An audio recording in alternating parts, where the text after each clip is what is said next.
ร่างกายของเราเปรียบเสมือนบ้านที่เราอยู่จิตของเราก็เปรียบเสมือนผู้อยู่อาศัยอยู่ในบ้านบ้านที่เราอยู่ต้องอาศัยธรรมะก็คือความอดทนอาศัยวิริยะภาคเพียรจึงเกิดคำว่าบ้านจึงเกิดคำว่ามีบ้าน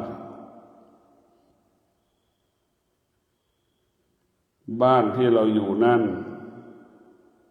เกิดจากธรรมะทั้งสิ้น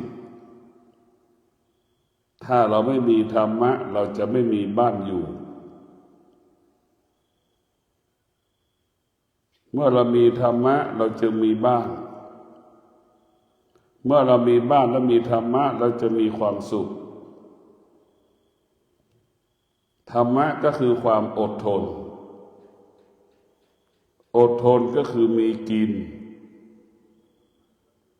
มีเก็บเหลือกินเหลือเก็บเหลือออมเหลือแบ่งปันสะสมเงินที่เราทำงานด้วยความอดทนแล้วก็มาซื้อบ้าน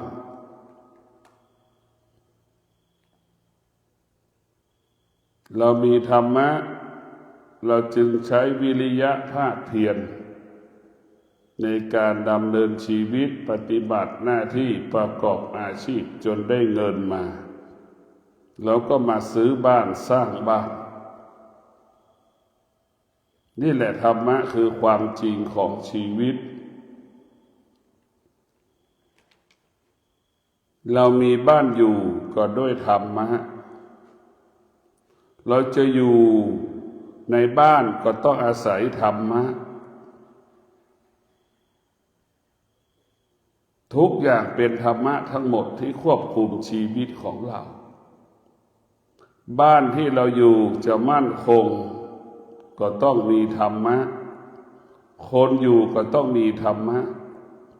อยู่อย่างมีสติบ้านนั้นก็มั่นคงอยู่อย่างมีสติเราก็ต้องดูแลบ้านซ่อมบ้านพัฒนาบ้านที่เราอยู่ส่วนไหนที่มันจะสึกหรอเราก็ซ่อมแซมมันก็จะเกิดคำว่ามั่นคงสติจะทำให้เรารู้ว่าบ้านนี้มันเสื่อมสติจะทำให้เรารู้ว่าบ้านนี้ไหมมันแตกมันร้าวเมื่อเรามีสติรู้เราก็ปรับปรุงเปลี่ยนแปลงแก้ไขให้บ้านหลังนั้นมั่นคงเช่นเดียวกับร่างกายของเราเช่นเดียวกับจิตใจของเราเราจะต้องมีสติรู้ว่ามันโมโหหงุดหงิดเราก็ต้องแก้ไขต้องดับมันต้องระงับมันต้องกำจัดมันออกไปถ้าโมโหเกิดขึ้นเมื่อไหร่อยู่ไม่เป็นสุขกินไม่เป็นสุขนอนไม่เป็นสุขทำอะไรก็ไม่ประสบความสำเร็จเราจะต้องดับสิ่งที่มันเป็นไฟทั้งหมดตาที่เราเห็นตาเราก็เป็นไฟเราจะต้องดับไฟที่ตาของเรามันเกิดอาการโมโหหงุดหงิดกับที่ตาหูก็เช่นนั้นเกิดอาการโมโหหงุดหงิดก็อยู่ที่หูหูก็เป็นไฟแล้วก็ดับจมูกก็เช่นนั้นเป็นไฟสัมผัสกับกลิ่นโมโหหงุดหงิดมันก็เป็นไฟชนิดหนึ่งเราจะต้องดับมัน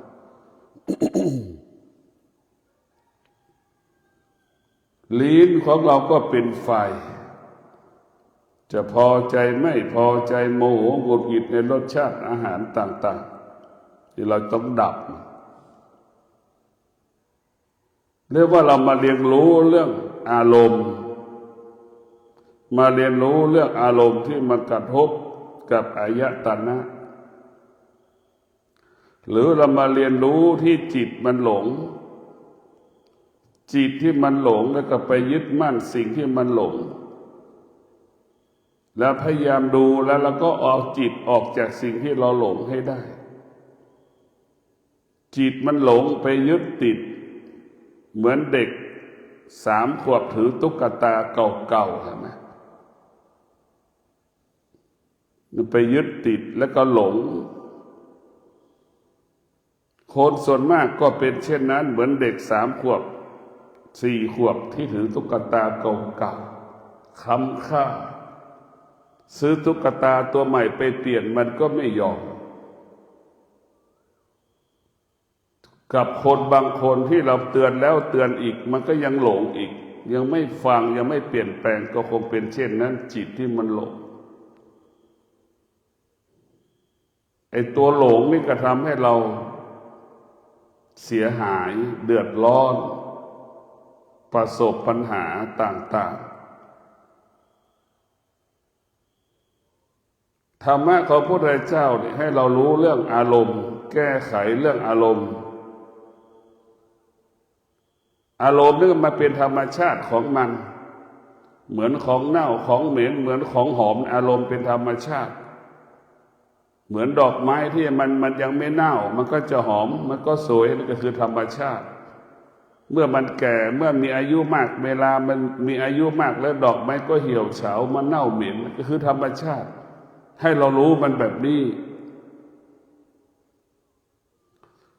ให้เรารู้เรื่องธรรมชาติของกายของจิตว่ามันเป็นเช่นนี้อยากได้อยากมีอยากเป็นมันเป็นเช่นนี้คือธรรมชาติของจิตธรรมชาติของกายมันจะปรุงแต่งที่เรามาปฏิบัติธรรมมาประพฤติธรรมเพื่อเราจะออกจากธรรมชาติที่เรามาปฏิบัติธรรมประพฤติธรรมเพื่อจะให้เราเข้าใจเรื่องธรรมชาติการเพื่อที่การปฏิบัติธรรมประพฤติธรรมเพื่อเราจะอยู่กับธรรมะการปฏิบัติธรรมประพฤติธรรมเพื่อเอาธรรมะมากำกับมากำหนดมาควบคุมจิตของเรากายของเราเรียกว่าเอาธรรมะมาควบคุมกายใจอันเป็นธรรมชาติเอาธรรมะเป็นผู้ควบคุมธรรมชาติธรรมะก็คือสติให้เรารู้ธรรมะคือสติให้เรารู้ว่าร่างกายของเราเนี่ยมันเสื่อมถ้าเรารู้ว่าร่างจิตใจของเรามันเปลี่ยนแปลงตลอดอารมณ์ของเราเนี่ยมันแปรปรวนตลอดเวลาอารมณ์ของเราเมื่อเรารู้แล้วเราจะไม่ตอบสนองมันเมื่อเรารู้แล้วเราจะไม่สนใจมันให้เรารู้เฉยๆก็เหมือนเรารู้ว่าลูกมันร้องไห้เราก็รู้ว่าลูกร้องไห้เฉยๆเราไม่ต้องไปแสดงอาการกิริยาใดๆที่ลูกมันร้องไห้ท้ายสุดลูกมันก็จะลุกเองไปเองแต่ถ้าเราไปตอบสนองลูกที่มันร้องไห้เมื่อไหร่ลูกก็แสดงอาการรุนแรงกับพ่อกับแม่เพราะฉะนั้นพวกเราทั้งหลายธรรมะของพระพุทธเจ้าเนี่ยก็คือสติเพื่อจะให้เรามีสติอยู่เหนือธรรมชาติอยู่เหนืออะไรอยู่เหนือความรู้สึกที่เราไม่พอใจแค่นี้ธรรมะของพระพุทธเจ้าถ้าเรามีสติรู้ว่าจิตมันยังเป็นจิตธรรมชาติอยู่ถ้าจิตมันเป็นธรรมชาติอยู่คำว่าไม่พอใจมันก็ยังเป็นปกติของมันอยู่มันไม่พอใจมันก็เป็นธรรมชาติของจิตแต่ก็ให้เรารู้ว่าเป็นธรรมชาติของจิตเป็นเช่นนี้เมื่อเรารู้แล้วเราไม่ตอบสนองมันเกิดแล้วมันก็ดับมันเกิดขึ้นแล้วมันก็หยุดของมันเองในตัวมันเองถ้าเรารู้เรื่องธรรมชาติเมื่อเรารู้เรื่องธรรมชาติแล้วเราไม่ตอบสนองธรรมชาติมันก็จบเหมือนต้นหญ้า เหมือนต้นไม้เราไม่รดน้ำใส่ปุ๋ยมันก็จะตายไปในที่สุดถ้าเรารดน้ำใส่ปุ๋ยเมื่อไหร่มันก็ไม่ตายมันก็ยืนยาวไปอีกนะให้เราเข้าใจเรื่องธรรมชาติเมื่อเรามีสติแล้วเมื่อเรามีสติรู้เพื่อละธรรมชาติโมโหก็มีสติรู้นิ่งสงบพอใจไม่พอใจเราก็มีสติรู้สงบนิ่ง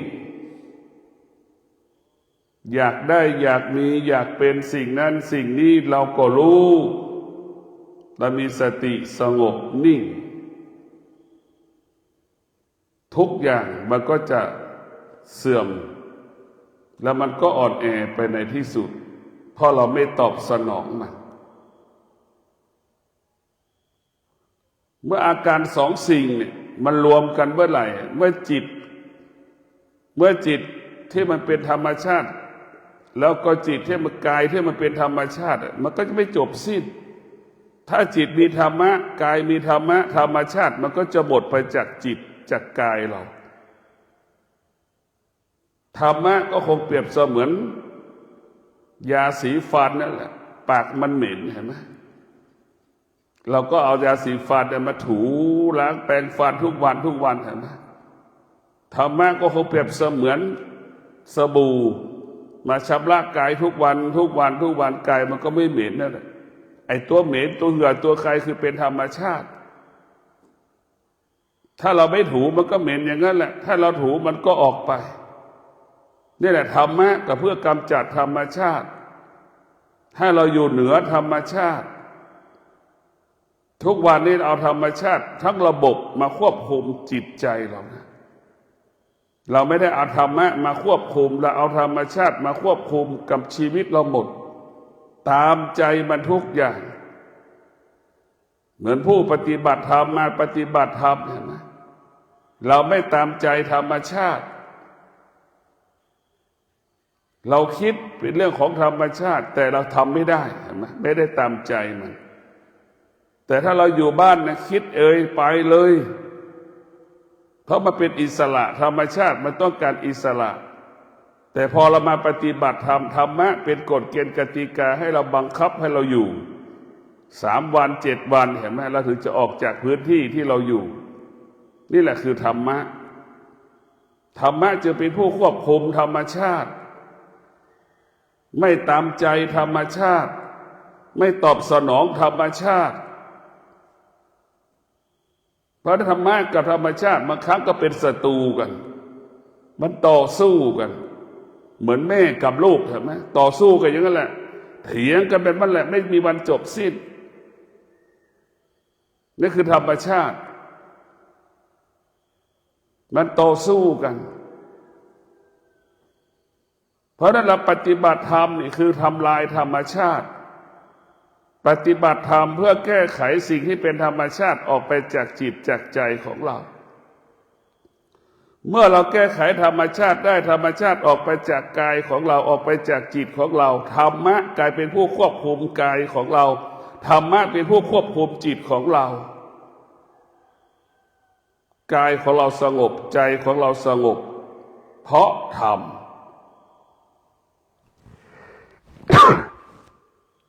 กายเราสงบใจเราสงบด้วยธรรมก็คือสติธรรมก็คืออดทนร้อนเกิดขึ้นแล้วก็อดทนเห็นไหมแล้วก็ผ่านแล้วดูร้อนไปได้หนาวปรากฏเราก็อดทนเราก็ผ่านไปได้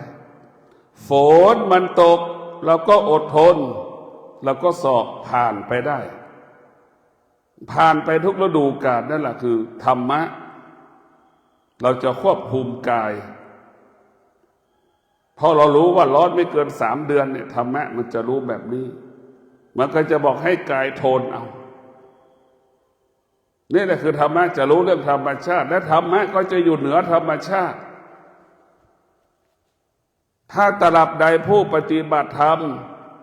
กายยังมีธรรมชาติการเป็นมนุษย์อยู่จิตยังเป็นธรรมชาติของมนุษย์อยู่การที่เราจะได้บรรลุธรรมไม่มีโอกาสการที่เราจะรู้ธรรมก็แค่รู้ธรรมเพียงคำพูดแต่ทำไม่ได้ถ้ากายเรามีธรรมะจิตเรามีธรรมะ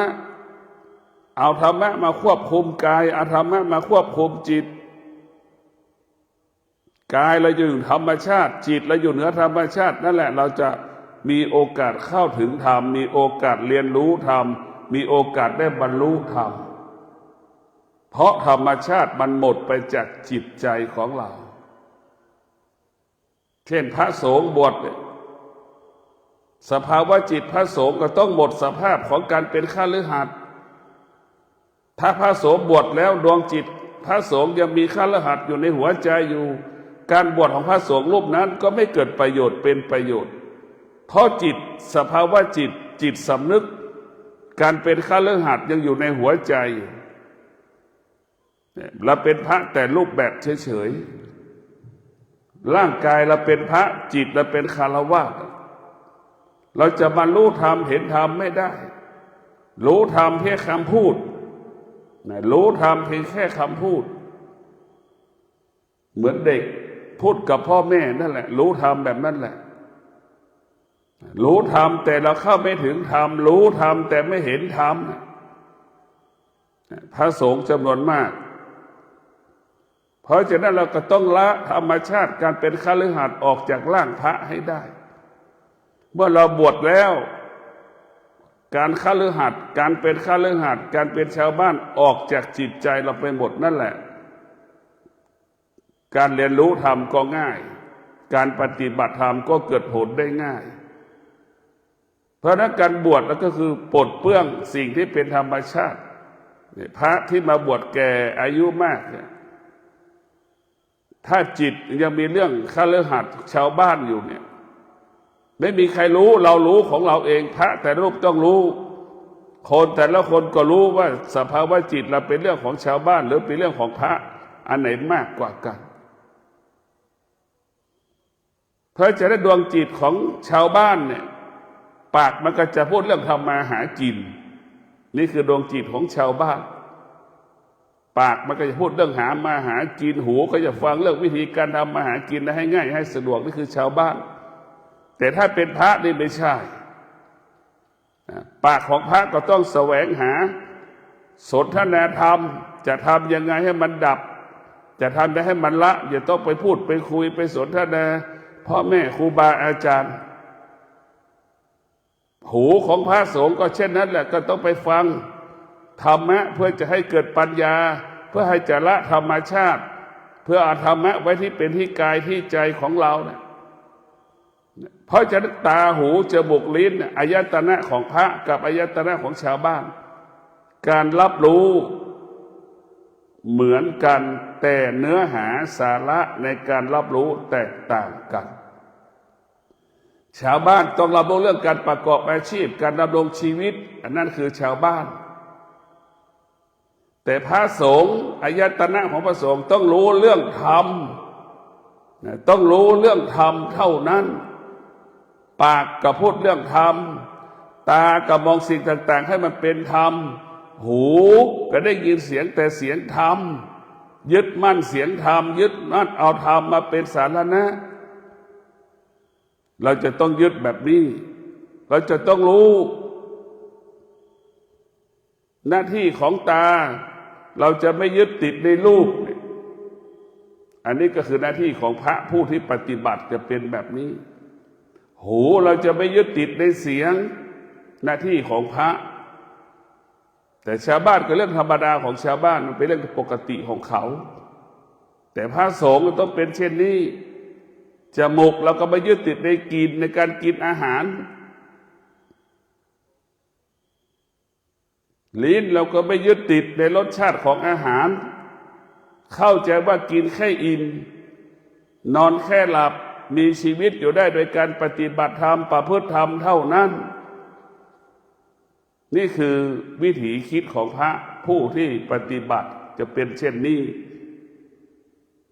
เราจะต้องฆ่าอารมณ์ความรู้สึก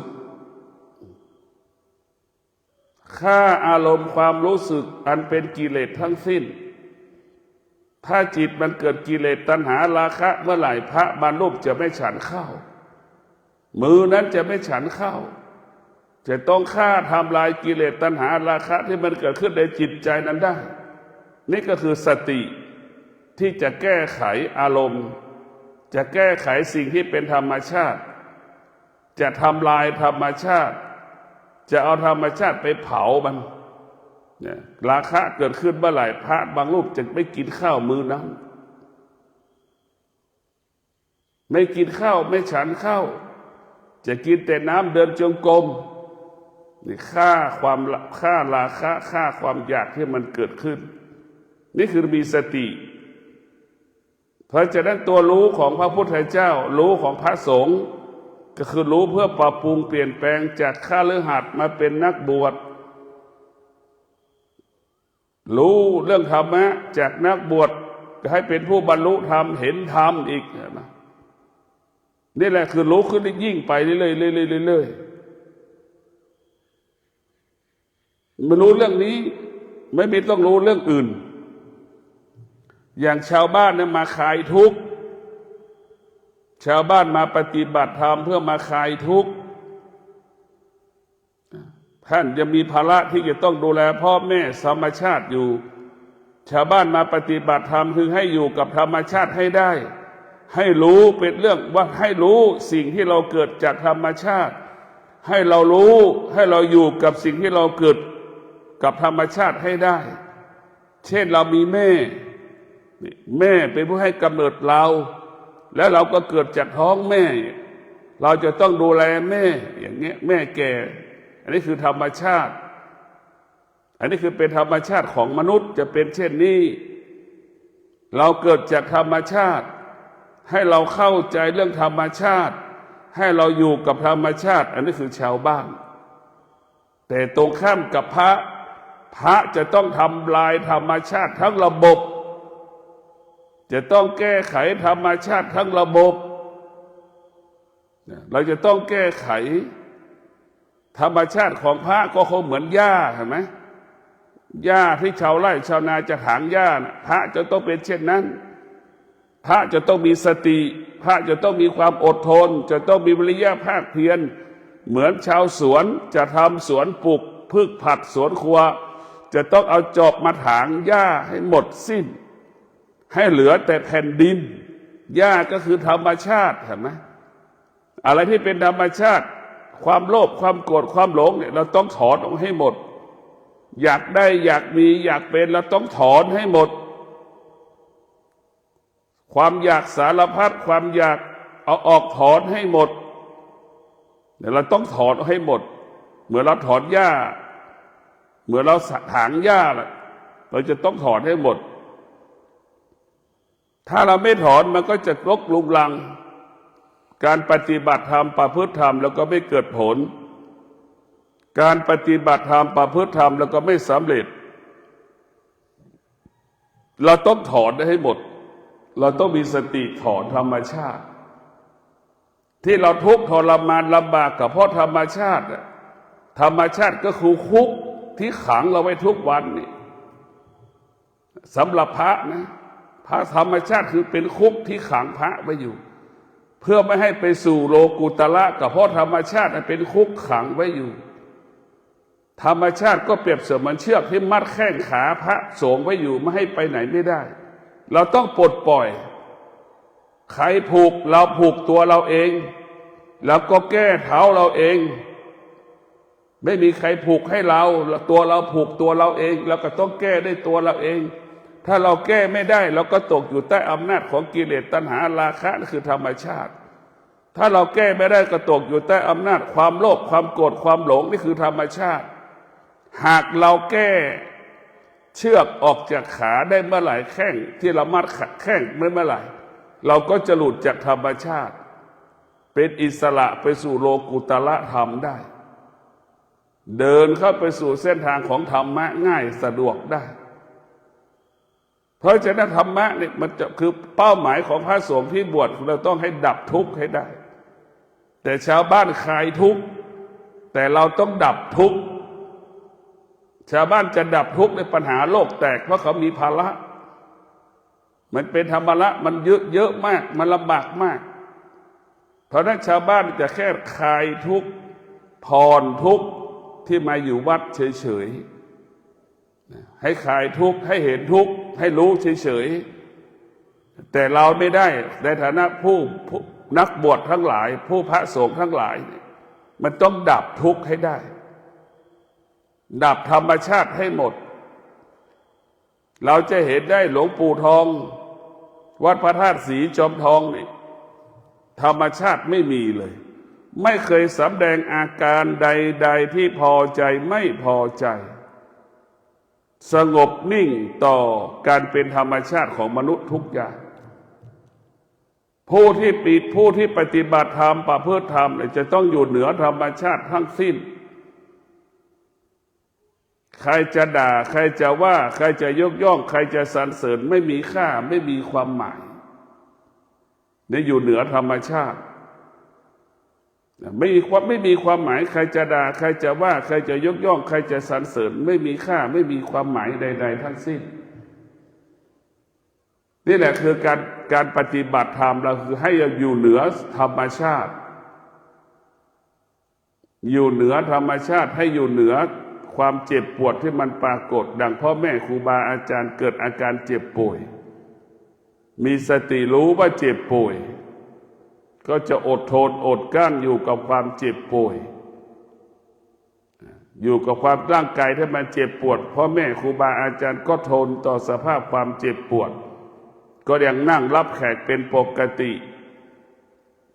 จิตจะไม่ให้ค่าความเจ็บปวดจิตจะให้ค่าการอบรมธรรมสั่งสอนธรรมจิตจะให้ค่าจิตที่เป็นประโยชน์เกิดประโยชน์อันนี้คือแตกต่างกันการฝึกจิตให้จิตเราอยู่เหนือธรรมชาติกายวาจาใจเราสงบไอ้ที่เราไม่สงบเพราะจิตเราตกอยู่ใต้อำนาจธรรมชาติมันวุ่นวายตลอดเวลาธรรมชาตินี่คือเป็นเราเกิดจากธรรมชาติแล้วเราก็หนีออกจากธรรมชาติแล้วเราก็ชำระล้างสิ่งเป็นธรรมชาติได้แก่ความโลภความโกรธความหลงที่มันเกิดมาพร้อมกับเราเกิดเห็นไหมมันเป็นธรรมชาติทั้งหมดมันเกิดมาพร้อมกับเราเกิดความโลภความโกรธความหลงเนี่ยมันเป็นธรรมชาติเราจะต้องยุติหรือทำลายสิ่งที่เป็นธรรมชาติที่มันติดตัวเรามาธรรมะถึงจะเกิดธรรมะก็เปรียบเสมือนต้นหอมธรรมชาติก็เหมือนต้นหญ้าถ้าตลับใดถ้าเราไม่ถอนต้นหญ้าเราจะปลูกต้นหอมไม่ได้เราจะปลูกพึกผัดสวนครัวไม่ได้ในแปลงที่เราจะถางหญ้าไม่ได้ถ้าไม่ถางหญ้าปลูกไม่ได้ปลูกแล้วไม่ขึ้นเพราะฉะนั้นต้องทำลายธรรมชาติก่อนธรรมะถึงจะเกิดถ้าเราไม่ทำลายธรรมชาติธรรมะจะไม่เกิดธรรมชาติทำให้เราวุ่นวายตลอดเวลาธรรมชาติทำให้จิตใจเราเปลี่ยนแปลงตลอดเวลาเดี๋ยวร้องไห้เดี๋ยวเสียใจเดี๋ยวสุขเดี๋ยวทุกข์เกิดอาการพอใจไม่พอใจเนี่ยเกิดอย่างนี้ตลอดเวลาสิ่งที่อยู่เหนือธรรมชาติก็คือความอดทนอย่างที่เรามาปฏิบัติธรรมอดทนอดทนอดทนรอวันที่จะออกจากการปฏิบัติธรรมเราก็ต้องอดทนอดทนอดทนเนี่ยความอดทนนี่แหละคือธรรมะจึงทำให้ชนะตนเองได้ชนะธรรมชาติได้เพราะความอดทนความอดทนเนี่ยเราร้อนนี่เราก็รู้ว่าเราร้อนเราชนะธรรมชาติด้วยเราชนะจิตตัวเองด้วยรู้ว่ามันร้อนจิตก็รู้ว่ามันร้อนเมื่อจิตมีธรรมะจิตนั้นจะต้องอดทนอดทนอดทนจึงเป็นบ่อเกิดแห่งคำว่าสำเร็จไม่ว่าคนทุกคนจะต้องประสบคำว่าสำเร็จต้องอาศัยธรรมะทั้งสิ้นไม่มีธรรมะไม่มีคำว่าสำเร็จ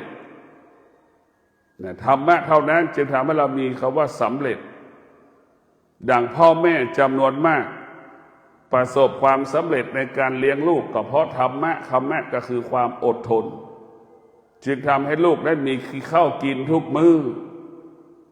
จึงทำให้ลูกดำเนินชีวิตมีเครื่องอุปโภคบริโภคครบทุกอย่าง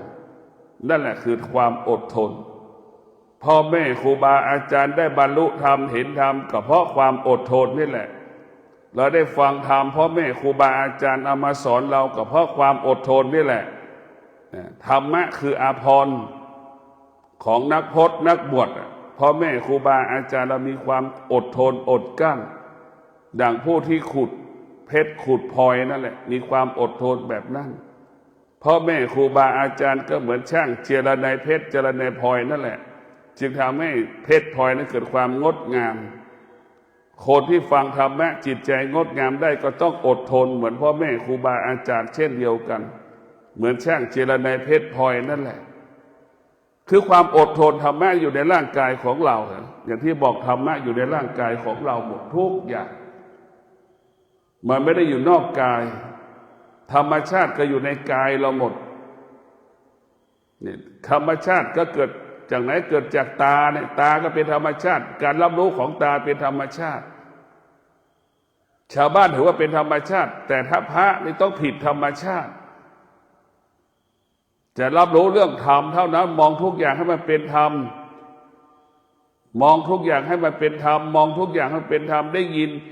รูปเห็นรูปให้เป็นธรรมะได้ยินเสียงให้เป็นธรรมะกลิ่นให้เป็นธรรมะก็คืออนิจจังทุกขังอนัตตาอนิจจังทุกขังอนัตตาเอาสิ่งเหล่านี้ไปผูกเขาว่าอนิจจังทุกขังอนัตตาให้เราเข้าใจเช่นนี้อายตนะทั้งปวงอยู่ภายใต้อนิจจังทุกขังอนัตตาให้เราเข้าใจพระที่ปฏิบัติธรรมผู้ที่ปฏิบัติธรรมโดยเฉพาะพระสงฆ์ทั้งหลายจะต้องมีสติให้อยู่เหนืออนิจจังทุกขังอนัตตาให้จิตอยู่เหนืออนิจจังทุกขังอนัตตาให้จิตไม่ยึดติดสิ่งที่เป็นอนิจจังทุกขังอนัตตาแค่นี้มันก็จะประเสริฐสูงสุดสภาวะจิตของผู้โดยพระสงฆ์อยู่ภายใต้อนิจจังทุกขังอนัตตามันกระทุกข์เหมือนชาวบ้านนั่นแหละไม่แตกต่างกับชาวบ้านถ้าเราไปยึดถือยึดมั่นเหมือนชาวบ้านทุกอย่างเราก็เป็นทุกข์อย่างชาวบ้านการบวชของเรากับการเป็นบวชของเรากับการไม่บวชก็ไม่แตกต่างกันเลยเมื่อเรารู้สิ่งใดที่มันไม่เที่ยงเราก็ไม่ต้องไปยึดเมื่อเรารู้ว่าสุขทุกข์ก็ดีพอใจไม่พอใจเป็นมันคงที่ไม่ได้คงสภาพเดิมไม่ได้เราก็ไม่ต้องไปยึดให้เข้าใจเฉยๆสุขก็รู้ว่าสุขทุกข์ก็รู้ว่าทุกข์รู้สิ่งที่มันกระทบตาเข้าเฉยๆก็พอโดยเฉพาะพระผู้ที่ปฏิบัติจะต้องมีสัจจะที่รุนแรงมีสติอันแรงกล้ามีสัจจะที่รุนแรงมีความอดทนเป็นเลิศมีวิริยะเป็นเลิศเราถึงจะฆ่าและทำลายธรรมชาติทั้งระบบเราจะกำจัดระงับธรรมชาติได้ทุกอย่างถ้าเรามีสติสัจจะวิริยะขันติเราจะประสบความสำเร็จที่เราจะถอนธรรมชาติออกไปจากร่างกายของเราจะดับธรรมชาติออกไปจากร่างกายของเราจิตใจของเราทุกวันนี้ธรรมชาติมันครอบงำร่างกายเราตั้งแต่เราเกิดจนเราตายเหมือนคนแก่อายุ80ก็ยังติดในลูกในหลานเห็นไหมลูกหลานไม่ไปหาก็เกิดอาการสำแดงอาการจิตใจเหมือนเด็ก10 ขวบพ่อแม่ไม่ซื้อขนมให้ลูกขอขนมจากพ่อแม่แต่พ่อแม่ไม่ตอบสนองลูกมันก็สำแดงอาการอย่างนั้น80 ปีกับเด็ก10 ขวบสภาวะจิตเหมือนกันคือสำแดงอาการเพราะไปยึดติดเหมือนกันลูก10 ขวบไม่ได้กินขนมมันก็สำแดงอาการคนเฒ่าคนแก่ลูกหลานไม่ไปมาหาสู่สภาวะจิตคนแก่ก็สำแดงอาการแก่แล้วขาดปัญญาก็จะไปยึดติดในลูกในหลานแก่แล้วมีปัญญาเราจะไม่ยึดติดในลูกในหลานแก่แล้วมีปัญญาจึงรู้ว่าลูกหลานอยู่ไม่อยู่เราก็เจ็บเราก็แก่เราก็ตายอันนี้คือแก่ด้วยปัญญา จะไม่ยึดติดลูกหลานแก่ด้วยปัญญาจึงรู้ว่าลูกหลานจะอยู่ดูแลไม่ดูแลก็ไม่สามารถหยุดยั้งยับยั้งไม่ให้แก่ไม่ให้เจ็บไม่ให้ตายได้นี่คือแก่ด้วยปัญญาจะคิดแบบนี้คนที่แก่แล้วขาดปัญญาเรียกร้องหาลูกหลานตลอดเวลาลูกหลานจะขาดไม่ได้เรียกหาลูกคนนั้นเรียกหาหลานคนนี้อย่าให้คนนั้นดูแลอย่าให้คนนี้ดูแลนะแก่แล้วขาดปัญญาสร้างภาระสร้างปัญหาให้กับลูกหลานตนเองเราจะแก่ชนิดใดเราต้องพิจารณานะแก่ด้วยธรรมะเราจะต้องอดทนแก่ด้วยธรรมะเราจะไม่สร้างภาระไม่สร้างปัญหาให้กับตนเองและบุคคลอื่นแก่ด้วยธรรมะแก่ด้วยอิสระตนแลเป็นที่พึ่งแห่งตนตนแลเป็นที่พึ่งแห่งตนแก่ด้วยธรรมะถ้าแก่ไม่มีธรรมะก็ไปพึ่งพาลูกหลานลูกหลานไม่สามารถอยู่กับเราได้ตลอดเวลาอยู่กับเราได้แค่บางเวลาตอบสนองเราได้แค่บางเวลาเราจึงเกิดอาการหงุดหงิดอึดอัดโมโหให้ลูกให้หลานแสดงอาการไม่พอใจในลูกในหลานอีกถ้าแก่ด้วยธรรมะเราจะไม่พึ่งพาลูกหลานเข้าใจตนแลเป็นที่พึ่งแห่งตนแก่ด้วยธรรมนำมาซึ่งความสงบสุขแก่ด้วยธรรมนำมาซึ่งความสุขแก่ด้วยธรรมชาตินำมาซึ่งความวุ่นวายแก่ด้วยธรรมชาตินำมาซึ่งความทุกข์ทั้งปวงขอเจริญพร